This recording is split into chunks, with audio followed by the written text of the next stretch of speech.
اور سید الطاف حسین فریاد کی شاگردی اختیار کر لی۔ مطالعہ کے بڑھے ہوئے شوق اور اس کے نتیجہ میں شب بیداری کی وجہ سے وہ ضعف معدہ اور اختلاج قلب کے مریض بن گئے، لیکن معالجین کی تاکید کے باوجود انہوں نے اپنی روش نہیں بدلی، جس کا اثر یہ ہوا کہ دائمی مریض بن کر رہ گئے۔ بطور شاعر شاد کی شہرت کا آغاز اس وقت ہوا جب اس وقت کے معتبر ادبی رسالہ مخزن کے مدیر سر عبدالقادر سروری پٹنہ آئے اور ان کی ملاقات شاد سے ہوئی۔ وہ شاد کی شاعری سے بہت متاثر ہوئے اور ان کا کلام اپنے رسالہ میں شائع کرنے لگے۔ شاد نے شاعری میں غزل کے علاوہ مرثیے، رباعیاں، قطعات، مخمس اور مسدس بھی لکھے۔ وہ اچھے نثر نگار بھی تھے۔ انہوں نے کئی ناول لکھے، جن میں ان کا ناول پیر علی، جو پہلی جنگ آزادی کے موضوع پر اردو کا پہلا ناول ہے، یعنی جنگ آزادی پر انہوں نے پیر علی موضوع سے ناول لکھا تھا، ٹھیک ہے۔ اردو اور ہندی دونوں زبانوں میں شائع ہو چکا ہے۔ انہوں نے کثیر تعداد میں، یعنی بہت سارے تعداد میں مکتوبات بھی لکھے۔ مکتوبات کا مطلب آپ لوگ سمجھ رہے ہیں نا، خطوط نگاری کی ہے انہوں نے۔ شاد کی کہانی، شاد کی زبانی ان کی خود نوشت سوانح حیات ہے، یعنی اپنے بارے میں جو لکھا جاتا ہے اسے سوانح حیات خود نوشت کہا جاتا ہے، سمجھ گئے۔ 1876 میں پرنس آف ویلز ہندوستان آئے تو انہوں نے شاد سے بہار کی تاریخ لکھنے کی فرمائش کی۔ شاد نے 3 جلدوں میں بہار کی تاریخ لکھی، جس کی 2 جلدیں رہ گئے تھے۔ بہرحال وہ سیاسی، ملی اور سماجی سرگرمیوں میں بڑھ چڑھ کر حصہ لیتے رہے۔ وہ پٹنہ میونسپلٹی کے رکن اور میونسپل کمشنر بھی رہے۔ 1889 یعنی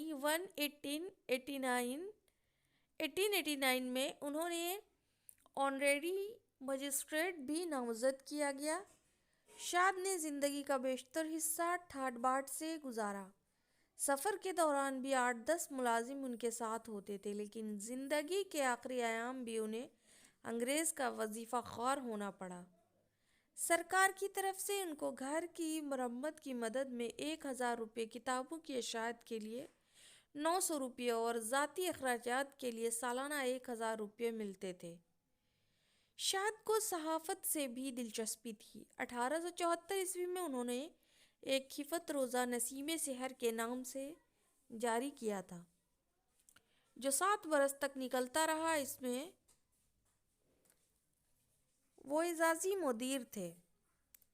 شاد نے ساری زندگی تصنیف و تالیف میں گزاری۔ ان کے بے شمار تصانیف میں سے صرف 10 اشاعت پذیر ہو سکیں۔ انہوں نے مختلف اصناف اور موضوعات پر تقریباً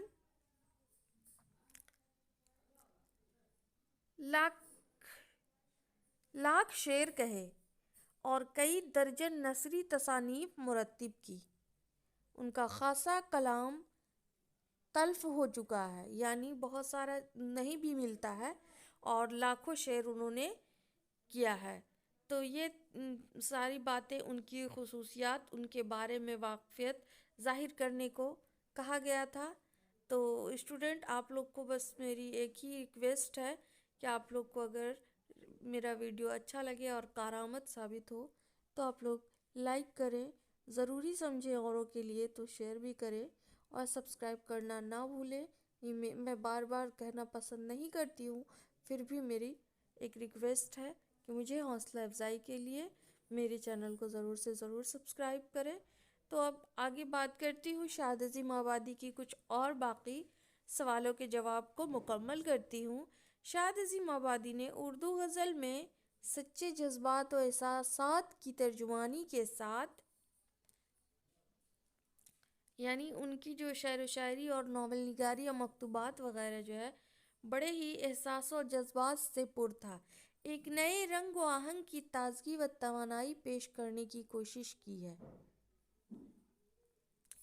شاد عظیم آبادی کی جو شاعری ہے، ایک بچپن میں یاد کی تھی کہ تمناؤں میں الجھایا گیا ہوں، کھلونے دیکھے بہلایا گیا ہوں، ہوئس کوچے کے ہر ذرے سے آگاہ، ادھر سے مدتوں آیا گیا ہوں۔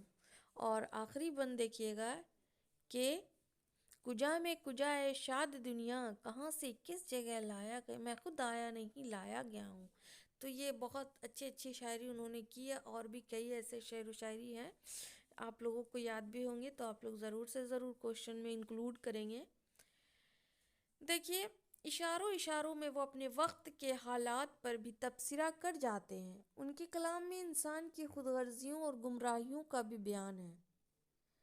انہوں نے ساری عمر شعر و ادب کی خدمت میں گزار دی، اور وہ تاعمر بیماریوں سے لڑتے اور معاصرین یعنی وہ بیمار بھی رہتے تھے، وہ نہیں فناتواں بھی تھے، کمزور بھی تھے، لیکن شعر و شاعری ان کا محبوب مطلب یہ صنف تھا، اور انہوں نے اس کو اپنایا اپنے گارجین کے خلاف ہو کر بھی۔ تو یہی کہتے ہیں نا کہ جس چیز میں بچوں کی فوکس ہو، بچے اس پہ اپنا فیوچر بنا سکتے ہیں، نہ کہ گارجین کے اپنی خواہشات کے حساب سے۔ مخالفتوں کو جھیلتے رہے، 8 جنوری 1927 کو ان کا انتقال ہو گیا۔ تو یہ تھے آج کے ویڈیو، ملتی ہوں نیکسٹ ویڈیو میں۔ اللہ حافظ۔